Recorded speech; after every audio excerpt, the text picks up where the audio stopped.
Today, we are discussing the Queen Critical Thinking Model. As a reminder, the Queen Model includes questioning, understanding, evaluation, explanation, and neoteric thinking. This lesson is focused on that second E of explanation. So what is explanation when it comes to critical thinking? Well, in a nutshell, it's how you tell others about your little t. Remember, we talked about how your truth, how what you experience, how what your thoughts are your truth. And so explanation is how do you tell other people about that little t? Starting with another quote, good explanations are like bathing suits, darling. They are meant to reveal everything by covering only what is necessary. I loved this quote. Not only does it make me laugh, but it absolutely is true. A really good explanation covers all material, but keeps it brief. So that's what we're going to talk about. How are ways that we can do that today? One of my absolute favorite examples of someone going through the explanation process, she's not exactly successful at first, but ends up really well, is Elle Woods. So let's see how she explains as she is covering a court case. Miss Wyndham, what had you done earlier that day? I got up, got a latte, went to the gym, got a perm, and came home. Well, you got in the shower? I believe the witness has made it clear that she was in the shower.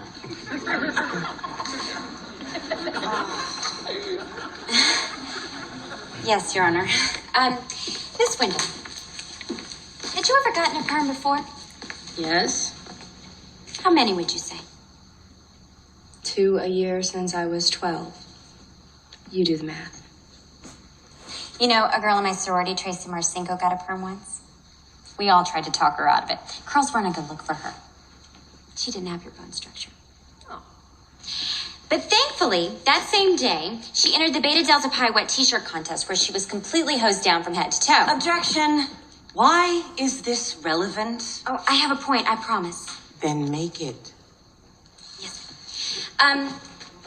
Chutney, why is it that Tracy Marcinko's curls were ruined when she got hosed down? Because they got wet? Exactly. Because isn't it the first cardinal rule of perm maintenance that you're forbidden to wet your hair for at least 24 hours after getting a perm at the risk of deactivating the ammonium thioglycolate? Yes. And wouldn't somebody who's had, say, 30 perms before in their life be well aware of this rule? And if in fact you weren't washing your hair, as I suspect you weren't because your curls are still intact, wouldn't you have heard the gunshot? And if in fact you had heard the gunshot, Brooke Wyndham wouldn't have had time to hide the gun before you got downstairs, which would mean that you would have had to have found Mrs. Wyndham with a gun in her hand to make your story plausible. Isn't that right? She's my age. Did she tell you that? How would you feel if your father married someone who was your age? You, however, had time to hide the gun, didn't you, Chutney? After you shot your father. I didn't mean to shoot him. I thought it was you walking through the door. Order, order. Order. Oh my God. Oh my God. Bailiff, take the witness into custody where she will be charged for the murder of Hayworth Wyndham. So again, what I love about that clip is that Elle gets lost along the way when it comes to explanation. She's trying to talk about her sorority. People are objecting, saying, what's the relevance, right? Get to your point. And so when she gets to her point, it amazes everyone because her explanation becomes absolutely clear and she gets to the root of the matter. So let's talk about what are some specific ways that we can work on explaining. So the first is looking at clear conclusions. So what is a conclusion? It's the judgment or decision reached by reasoning. So it is kind of the end point, the end goal of what this critical thinking exercise is all about. When we get to the next stage of neoteric thinking, we'll talk more about what is that conclusion really going to look like. But how do we communicate that conclusion? So many people talk about the KISS principle. You may have heard it as keep it simple, Sam, or keep it simple, stupid. Whichever way you want to say it, it is all about making sure that what you say is clear. You don't have to go all the way around the world in order to get to your point. I'm really bad at this one. I'm not going to lie to you. Many times when people talk to me, they say, land your plane. So they really want me to get to the heart of the matter, quit flying around, get to what matters. And so that keep it simple, you don't have to engage in over explaining. Just let us know what's going on. And a lot of that has to do with clarity in word choice. Are you choosing the right words, or are you trying to impress somebody and, right-click thesaurus and make a really simple word more complicated to make you sound smarter? Again, I'm guilty of this as well. So don't pontificate, explain. One of my favorite examples of that is if you take the phrase, the prompt class Aves procures the slithering annelid. Okay, I'll say that again. The prompt class Aves procures the slithering annelid. What does that mean? Well, it means the early bird gets the worm. Right? We could say it so much more clear and concise. So when you are working through your explanation, make sure that you are clear and concise. The next behavior we can talk about with explanation is articulating your point of view. So what is that point of view? It's the attitude or way of considering a subject. Well, we really covered this in our understanding section when we talked about your context, right? Your purpose. What are your mental models? What are your assumptions? All of those things form your point of view. When we talked about understanding, it was understanding your own, also understanding the other person, whether it is an author of a piece you're reading or someone you're debating. You need to understand those different points of views. But after you understand your own, you need to be able to articulate it to someone else, just like this comic down here. Are you the man on the island looking out and seeing a boat? Are you the man in the boat looking and seeing an island, right?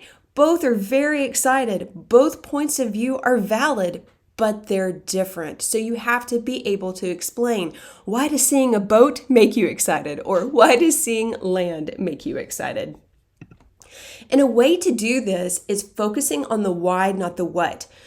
So many times when we are engaged in critical thinking, we want to skip to the what. We want to skip to that conclusion. We want to skip to that neoteric thinking and come up with an answer. That's not what explaining is about. We need to be able to explain how did we get to our what. The what matters, but not nearly as much as the why. So being able to focus on the why. How you can do that is by providing examples. So we saw that in our clip with Elle, right? Although her example of her sorority sister seemed a little bit out there, it was the perfect example of why you should not get your hair wet after you get a perm, right? It was a really good example. You use those examples to illustrate your main points. When you are using examples, you need to think about your language use. I think about those who are really good communicators. And to me, they paint a picture with their words, right? It's an auditory experience, but then it becomes visual as you're sitting and listening. Martin Luther King was amazing at this. If you listen to the whole I Have a Dream speech, a lot of the words that he uses, he paints a picture for those that are listening to him. He talks about chains of inequity hanging around people's necks. And so you could see someone with a big chain wrapped around them. I think about the Christmas Carol, right? And the character of the Marley brothers that are laden with chains. He talks about islands of despair. You can see someone on an island just absolutely crestfallen, right? Because they're stuck there, they're by themselves, they're sick of coconuts, whatever it may be. He uses those words to paint a picture, and really great communicators do that and do it well. But as you're providing examples, you want to make sure that they are concrete and relatable. So are they legitimate? And then does your audience understand what you're talking about? So if I am talking to a group of teenagers, I am going to use different examples than if I'm talking to a bunch of octogenarians, right? A bunch of people in an old folks home. When I talk about Sammy Davis Jr., the old folks, they know who that is. If I'm talking to teenagers, and let's be honest, even 20 and some 30-year-olds, they don't know who Sammy Davis Jr. is. So that example is completely wasted on them. So it's part of knowing your audience as you are providing those examples. Again, just another measure of critical thinking.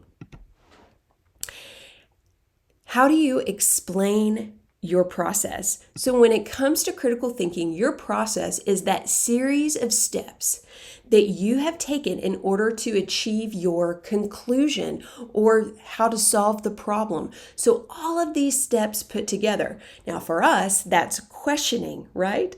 That's understanding, that is exploring, that is evaluating, that is explaining, that is coming to that neoteric conclusion. So how do you explain all the things that we have talked about for the Queen model? Well, one of the easiest ways to do it is think about, how did I get here? Where did I start? Where did I end up? And what happened in the middle? How did I find the resources that were reliable and credible? How did I look for alternative point of views? And this comes from being able to discuss that questioning and evaluating section. How did you do that? What are the ways that you went about that? And I love this one.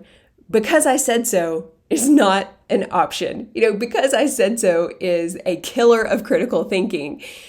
We don't like that response from anyone. You may have gotten it from your parents or grandparents. Why? Because I said so. No.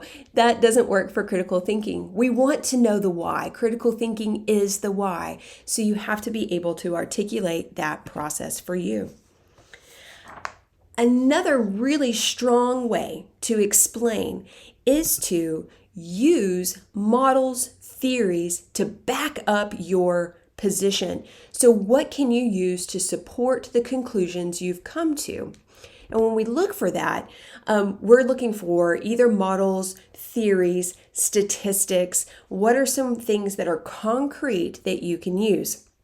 Now, what I love about this one is that it doesn't matter what context you have learned critical thinking. There are theories that back what you are saying. So it could be you're an engineer.